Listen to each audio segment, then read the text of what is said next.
Tuber Tubers, one and all. That's your tubers and Barrettes around the galaxy and all the other known places that this thing probably circulates, but nobody's ever heard of.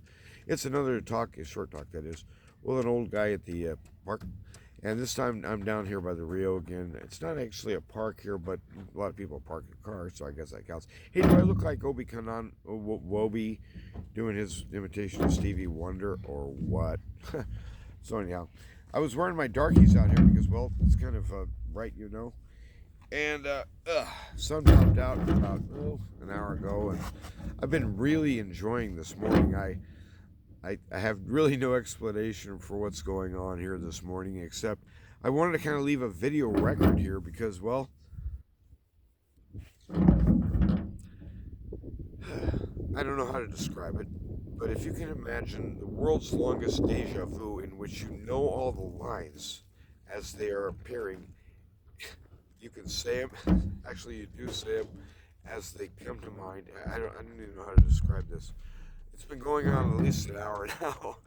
I got out of breakfast down here by the Rio because I thought, well, I think I'm going to go down there and relax in the sun for a while. Maybe I can get a little walking in. I've been so stiff lately, never mind that.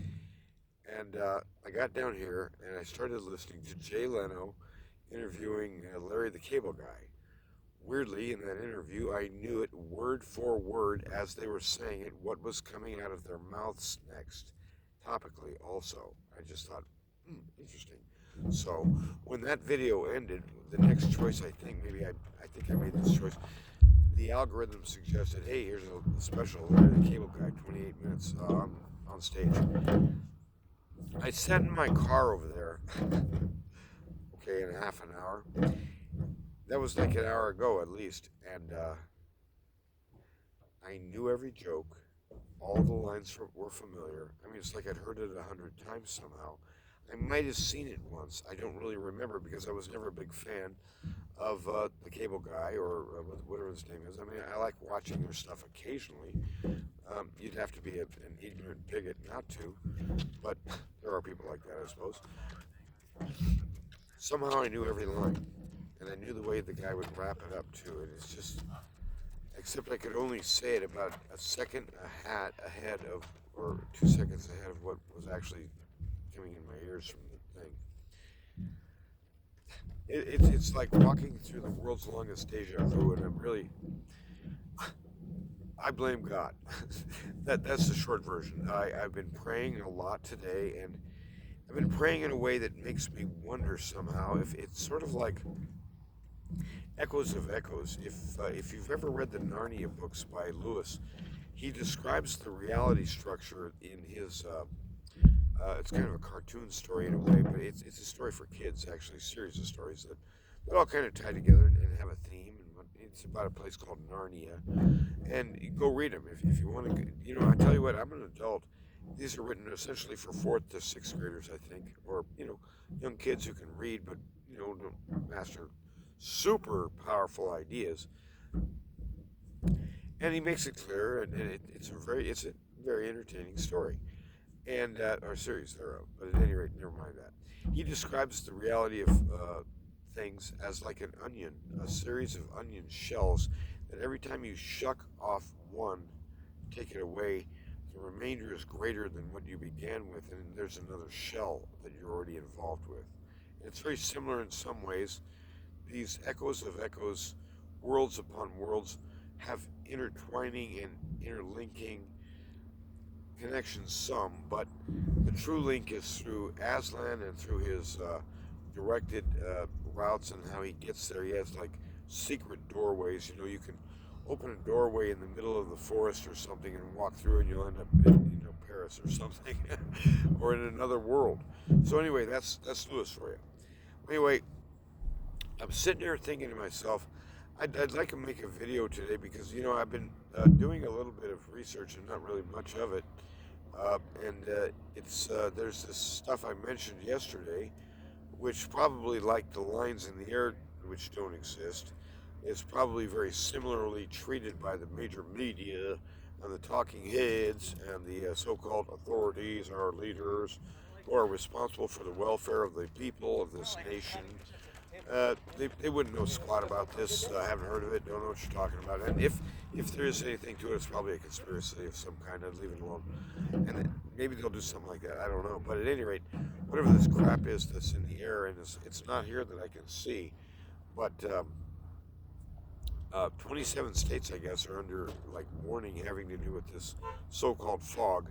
And so I was looking at some of that this morning, and I was thinking about these things, and I got out here, and I just started looking around, and while we've been talking here, at least 12 to 14 people have jogged by. Something, this guy's walking, as a lady's riding her bike. It's a nice trail. So I kind of asked a lady, and now this was during the deja vu here about 25 minutes ago. She was heading south. So I struck up a little conversation with her, and I said, hey, what are all these people doing out here? You know, because I kind of figured there was an event, because even having a cop over there directing traffic, which I thought was weird. Because, I mean, okay, we're adults. Can you cross the street? Apparently not. So, not unsupervised. Anyway, the moral of the story being, yeah, she says there's a big event, a race. I guess people like enter, and I don't know if someone's taking time, but a big old slug of, now it's a beautiful day for it, and big old slug of people have been tooting by, mostly on foot, but a few bikers. And anyway, this weird conversation ensued between her and I, in which it was like every question, every response to that, etc. It was like I was following lines. I remember saying these. I've been here before.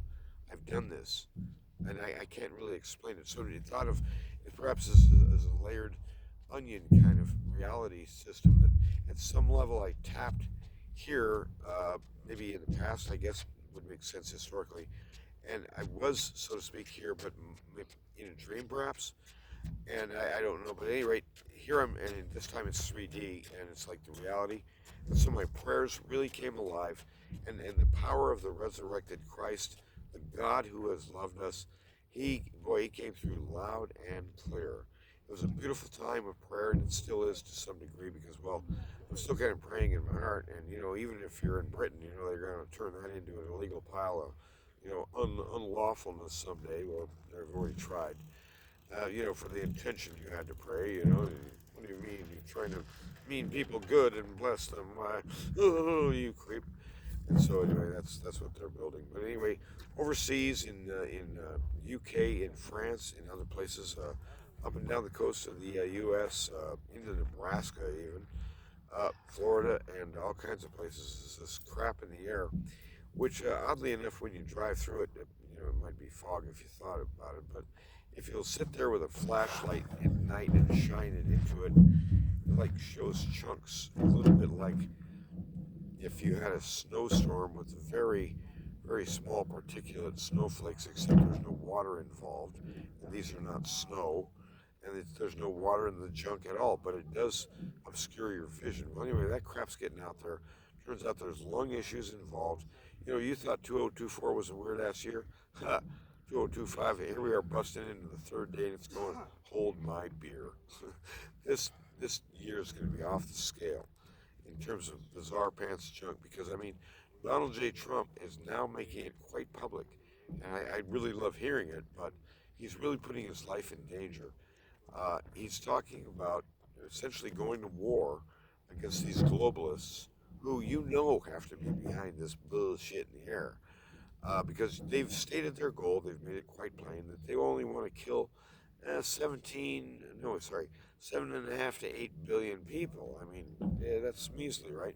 And leave a whopping 500 million worldwide. They've been saying this stuff for 30 years and more.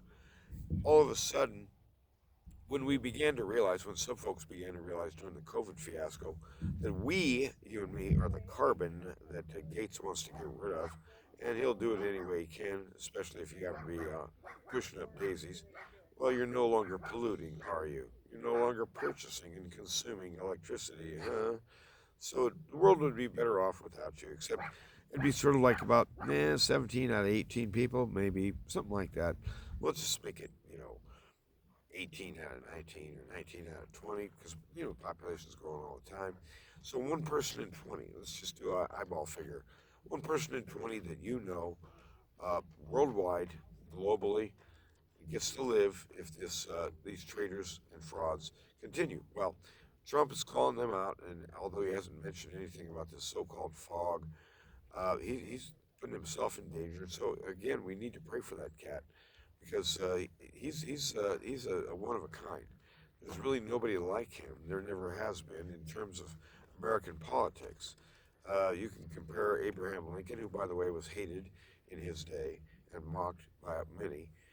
You can compare him to John Kennedy, uh, and in some ways, there's a charismatic feature there, but nobody's like Trump. And there couldn't be another. I think after him, the mold got broke. But he's raising his sons real well, and we'll see what this next crop shows up to be in another 20 years, if we're still around breathing and whatnot. Anyway, getting back to reality for just a moment. I'm going to become Stevie Wonder one more time before I bug out. The sun is getting awful glare.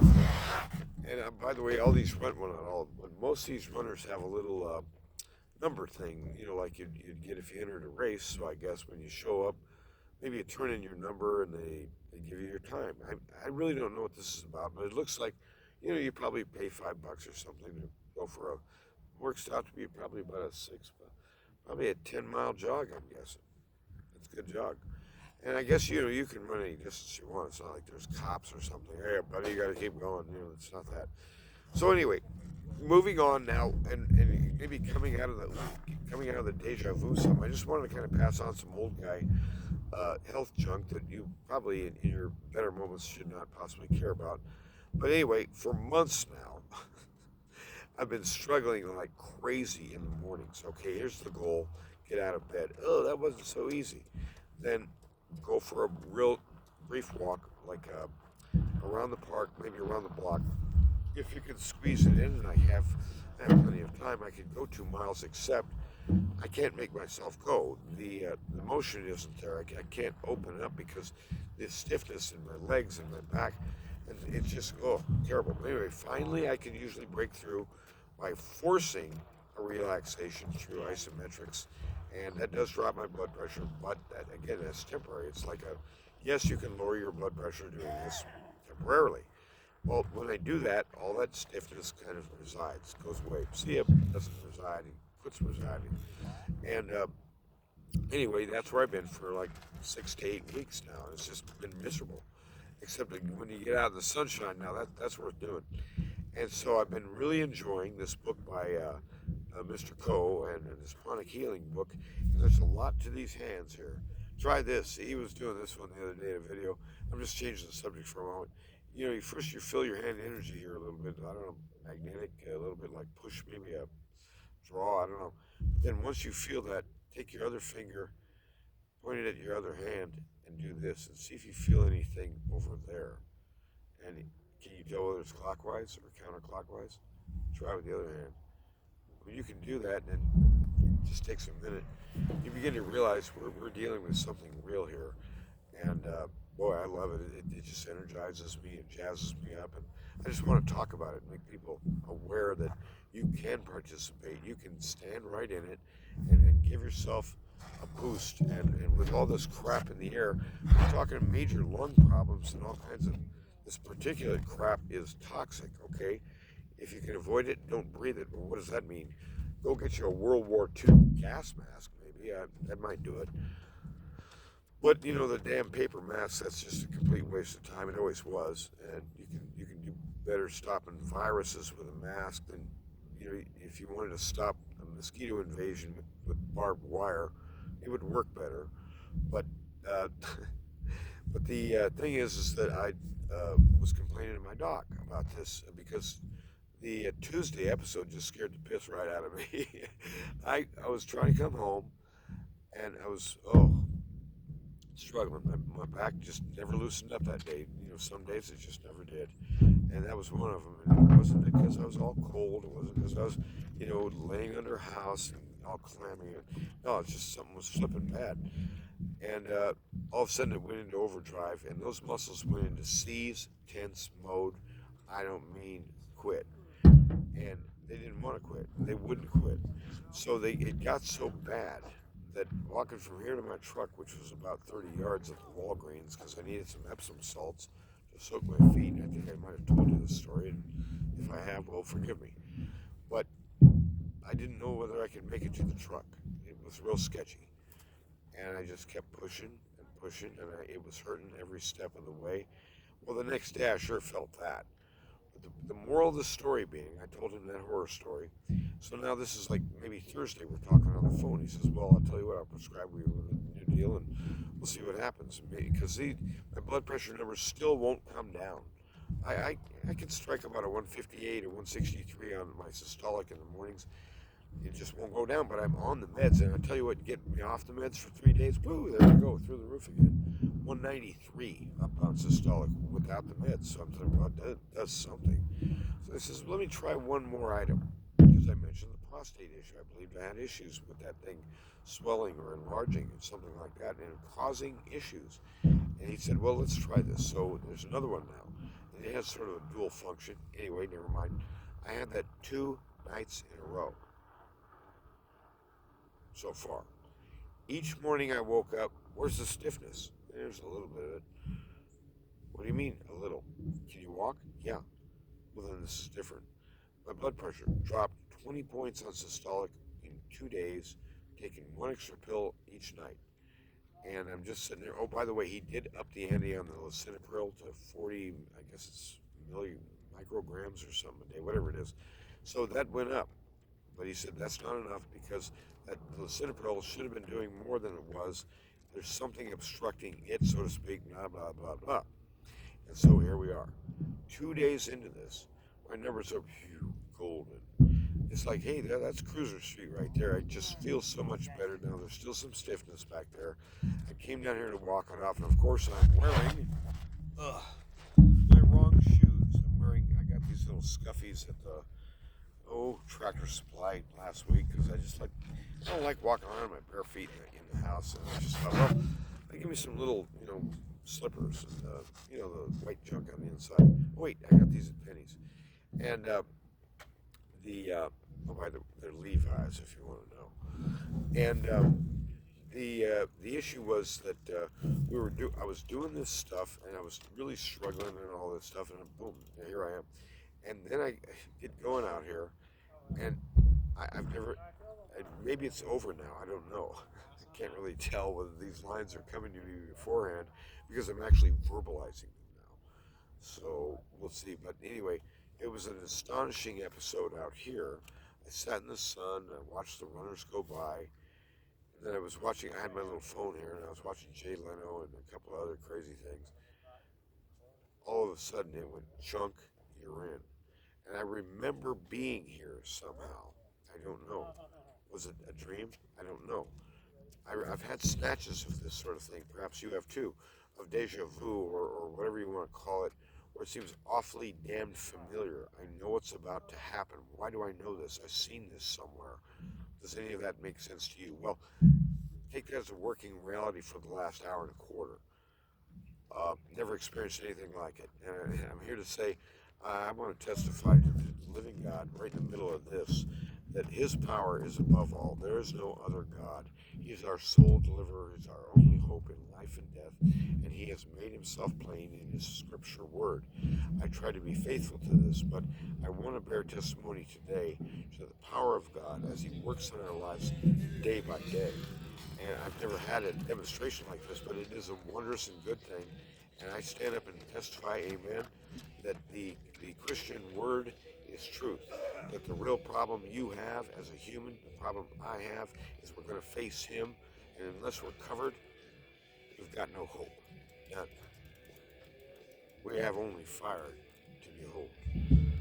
But in him and with him and hearing his call and being allowed in our hearts to be freed, he changes us somehow and makes us new creatures. And we're already beginning now an eternal life. And so our testimony is about the King. But the King has touched me. Here was his pledge, his covenantal pledge. I shall be their God. They shall be my people. He's not fooling around. When he lays down his word like that, hear this. That's reality, baby. That's what's going to happen. And he's the shaper of reality. He's the author of reality. His name is all about it. I am he that be, and therefore we be also as his creatures, as the things he has made, as the creatures he's called forth, and has known before we were even invented. So I'm about ready to go do a little check cashing and drop off some junk at the house. And I guess I should do some errands and stuff. But I just wanted to bear testimony today. I've never experienced anything like this. I love it. And come on in. The water's great. And when I begin to think about some of the news here with all this crap in the air, remember our so-called intelligence agencies, they have to know exactly what the hell's going on.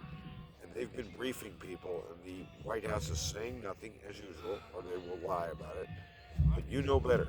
There's no such thing as fog that doesn't have water. And there's nowhere that it comes from except from man. This crap I mean. So someone will have to trace the amount of chemicals, the type of chemicals involved. At some point, purchases were made, manufactured, established. These chemicals came into being and were owned by somebody. There are records on this. It will come out, and heads will roll. This is our prayer. Fly to win, run in Him, and boy, it's going to be a wonderful day. God bless.